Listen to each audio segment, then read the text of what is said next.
Cube Radio. Salut, c'est Charles Tran avec l'équipe dans 5 minutes. On s'intéresse aux sciences, à l'histoire et à l'actualité. Aujourd'hui, on parle d'astéroïdes. Vous le saviez peut-être pas, mais ça a l'air que cet été, on l'a échappé belle. Un astéroïde de 100 mètres de diamètre est passé à 2 poils de la Terre à une vitesse 60 fois plus vite qu'un Boeing 737. En passant 100 mètres de diamètre, c'est assez pour anéantir Montréal, rive sud, rive nord comprise, jusqu'à Saint-Jérôme. Le pire, c'est que personne ne l'a vu venir, même pas les gens de la NASA, dont c'est le mandat d'étudier les objets de ce type. Ils l'ont détecté 3 jours seulement avant qu'il ne frôle la Terre. C'était le 25 juillet dernier. Ça aurait fait un beau Noël des campeurs, ça, avec beaucoup de couleurs dans le ciel. Cet objet de 100 mètres est donc passé à moins de 75 000 km de la Terre. Je vous rappelle que la Lune, elle, se tient à distance à 400 000 km de la Terre. L'astéroïde est donc passé très, très près de notre petite planète. Ce qui a inquiété les scientifiques, surtout, c'est que malgré tous les équipements à disposition, ils l'ont quasiment pas vu venir, tellement qu'il a été baptisé au moment de son passage. Astéroïde 2019, OK. OK. Là-dessus, on peut reconnaître que les astronomes font preuve de beaucoup d'autodérision.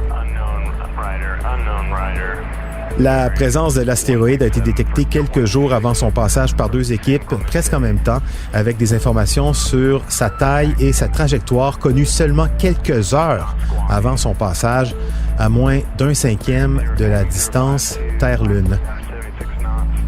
Uncomfortably close, inconfortablement près, c'est comme ça qu'un astronome australien a qualifié sa distance lors d'une conversation avec un journaliste du Washington Post. Bon, comment ça se fait qu'il se soit faufilé comme ça sans qu'on s'en aperçoive? On a quand même beaucoup d'instruments de détection qui sont braqués vers le ciel. 3 raisons selon les scientifiques. D'une part, sa grosseur, taille modeste, 100 mètres, ça fait pas partie des astéroïdes capables d'anéantir toute vie sur Terre comme celui qu'on blâme pour la disparition des dinosaures. Non, celui-ci, astéroïde 2019 OK, il entre dans la catégorie des City Killers, les destructeurs de villes. C'est plus modeste. Autre raison, sa vitesse, 24 km/s, 90 000 km/h. Il arrive plus vite que les autres, qui voyagent normalement seulement autour de 15 km/s. Ça veut donc dire, comme il est relativement petit, qu'on le voit arriver beaucoup plus au dernier moment. Et puis, il a sa trajectoire très elliptique et sa position par rapport au Soleil, qui fait qu'il est plus difficilement détectable. Vous savez, souvent pour détecter des astéroïdes, les astronomes se fient sur des jeux de réflexion de lumière sur l'objet beaucoup plus que sur l'observation directe. Donc sa forme, sa trajectoire ont pu jouer aussi sur ses qualités, disons, furtives. Mais bon, cette détection de dernière minute est tout de même un autre signe de notre faible niveau de connaissance sur l'espace et de ce qui entoure notre petite baie bleue. On n'est pas dans un film, là, racontait un astronome, Alan Duffy, qui dirige l'Observatoire royal australien. Les astéroïdes, c'est un danger réel et très concret. On l'a vu en 2013 avec les dommages causés en Russie à la frontière du Kazakhstan par un météore 5 fois plus petit.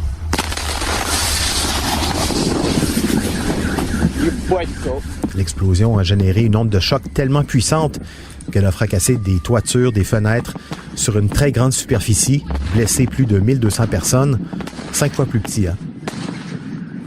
Autre événement, l'événement de la Tunguska, beaucoup plus ancien du nom de la région en Sibérie, un astéroïde qui a détruit 20 km de forêt et généré une onde de choc plus importante que les explosions nucléaires d'Hiroshima et Nagasaki.